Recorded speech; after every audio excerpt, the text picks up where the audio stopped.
ओम नमो भगवते वासुदेवाय नमः। स्वागत है आप सबका अपने YouTube चैनल पूर्ववस्त भक्ति पर। आज हम आपको निर्जला व्रत एकादशी की पूजा विधि बताएंगे। किस प्रकार यह व्रत रखा जाएगा। किस प्रकार व्यास जी ने भीमराज को निर्जला व्रत एकादशी की विधि बताई थी, उसी प्रकार से ही भीम जी ने यह व्रत रखा था। इसलिए इस एकादशी को भीमसेन एकादशी भी कहते हैं। शास्त्रों में निर्जला व्रत एकादशी का बड़ा महत्व बताया है।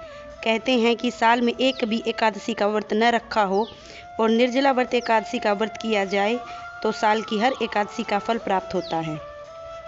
हृदयन संकल्प पूर्वक व्रत रखें और नियमों का पालन करें। सबसे पहला नियम, इस दिन झूठ नहीं बोलना चाहिए। घर के अंदर चावल और तामसिक भोजन का उपयोग नहीं होना चाहिए। इस दिन बाल नाखून नहीं काटने चाहिए। इस दिन अन्न न खाएं। अगर निर्जला एकादशी का व्रत रखा है तो पानी भी नहीं पिएं और किसी के घर का कुछ सामान नहीं खाना चाहिए। पूरे नियम के साथ ही इस व्रत को रखेंगे तो पूरे अपार पुण्य की प्राप्ति होगी, जिसका वर्णन भी नहीं किया जा सकता। इतना बड़ा पुण्य प्राप्त होता है। श्री भीमसेन व्यास जी से बोले, हे पितामह, भ्राता युधिष्ठिर, माता कुंती, द्रौपदी, अर्जुन, नकुल, सहदेव आदि सभी एकादशी के दिन अन्न खाने को मना करते हैं, परंतु मैं उनसे कहता हूँ कि भाई, मैं भक्ति पूर्वक भी तो भगवान की पूजा कर सकता हूँ, दान भी दे सकता हूँ, परंतु भोजन के बिना नहीं रह सकता। यानी भीमसेन व्यास जी से जाकर कहते हैं कि हे पितामह, जब भी एकादशी आती है घर में कलेश शुरू हो जाता है। जब सब एकादशी का व्रत करते हैं और मुझसे भी एकादशी का व्रत करने को बोलते हैं, फिर मैं उनसे कहता हूँ कि भाई, मैं पूजा पाठ तो कर सकता हूँ पर भूखा नहीं रह सकता। एक बात मैं आपको बता दूं कि अब की बार निर्जला एकादशी 2 दिन की पड़ रही है।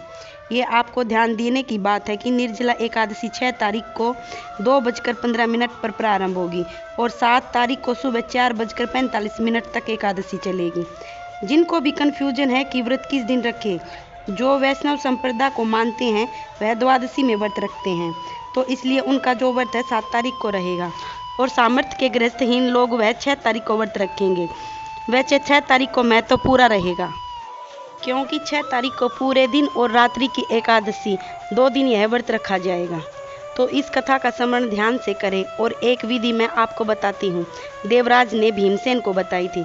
तो भीमसेन ने जाकर कहा पितामह से कि पितामह, माता कुंती, सहदेव, नकुल, द्रौपदी, अर्जुन एकादशी को खाने से मना करते हैं, परंतु मैं उनसे कहता हूँ कि भाई, मैं भक्तिपूर्वक भगवान की पूजा तो कर सकता हूँ, दान भी दे सकता हूँ, परंतु भोजन के बिना नहीं रह सकता।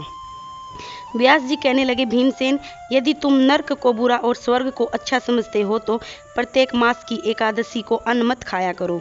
तब भीमसेन ने कहा, हे पितामह, मैं तो पहले ही कह चुका हूँ कि मैं भोजन के बिना नहीं रह सकता हूँ।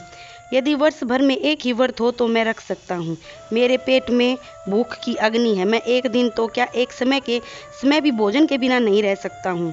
अतः आप मुझको कोई ऐसा व्रत बताएं जो वर्ष में केवल एक ही बार करना पड़े और मुझको फल की प्राप्ति हो। तो व्यास जी कहने लगे, हे पुत्र, बड़े बड़े ऋषि मुनियों ने अनेक शास्त्र बनाए हैं, जिनमें से थोड़े से परिश्रम में फल की प्राप्ति हो सकती है, परंतु उन शास्त्रों में भी दोनों पक्षों की एकादशी व्रत में मुक्ति की प्राप्ति को बताया गया है। व्यास जी के वचन सुनकर भीमसेन नर्क में जाने के भय से भयभीत हो गए। अब परेशान होकर बोले, अब क्या करूं? एक मास में 2 व्रत तो मैं नहीं कर सकता, पर हाँ, वर्ष में एक बार व्रत रखने का प्रयत्न जरूर कर सकता हूँ। हे पितामह, एक दिन व्रत करने से मेरी मुक्ति हो जाए, ऐसा कोई व्रत हो तो बताओ। यह सुनकर व्यास जी बोले, ज्येष्ठ मास के शुक्ल पक्ष की जो एकादशी आती है, उस एकादशी का नाम निर्जला एकादशी है। तुम उस एकादशी का व्रत करो। इस एकादशी के व्रत में स्नान अचम के सिवा जल वर्जित है। 6 अजमन 6 माह के जल से अधिक नहीं होना चाहिए, अन्यथा वह महापद के समान हो जाता है। इस दिन भोजन नहीं करना चाहिए, क्योंकि भोजन करने से व्रत नष्ट हो जाता है और भोजन करने वाला नरक में जाता है। इस एकादशी के सूर्योदय से लेकर द्वादशी के सूर्योदय तक जल ग्रहण नहीं करना है। समस्त एकादशी का फल प्राप्त होता है इससे। जिसने साल में एक भी एकादशी का व्रत नहीं रखा हो और वह चाहते हैं कि सभी एकादशी का फल प्राप्त हो जाए, उनको निर्जला एकादशी का व्रत करना चाहिए। और जो प्रत्येक एकादशी का व्रत करते हैं वह फलाहार से भी व्रत रख सकते हैं।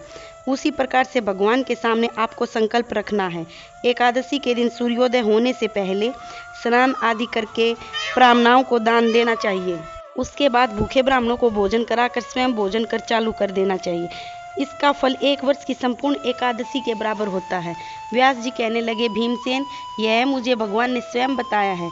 इस एकादशी का व्रत स्वयं तीर्थ और सभी एकादशी से बड़ा है। केवल एक दिन मनुष्य निर्जल रहने से पापों से मुक्त हो जाता है।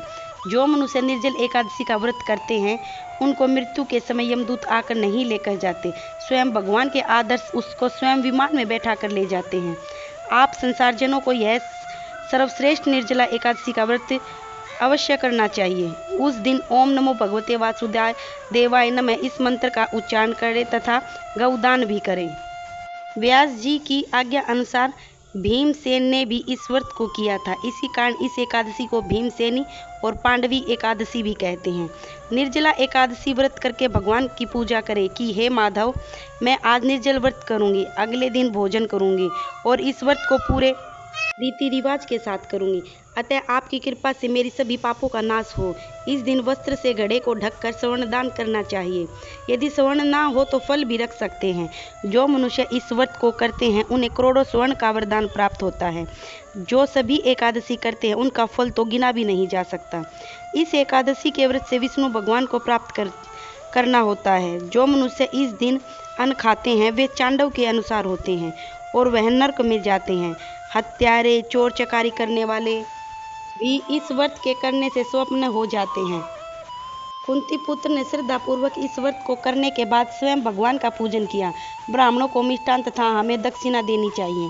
उसके साथ साथ ब्राह्मणों को वस्त्र, पन्ने, छत्र, उपना, जूतियाँ आदि का दान करना चाहिए। जो मनुष्य भक्ति पूर्वक इस कथा को पढ़ते व सुनते हैं उनको स्वयं स्वर्गलोक की प्राप्ति होती है। ओम नमो भगवते वासुदेवाय नमः।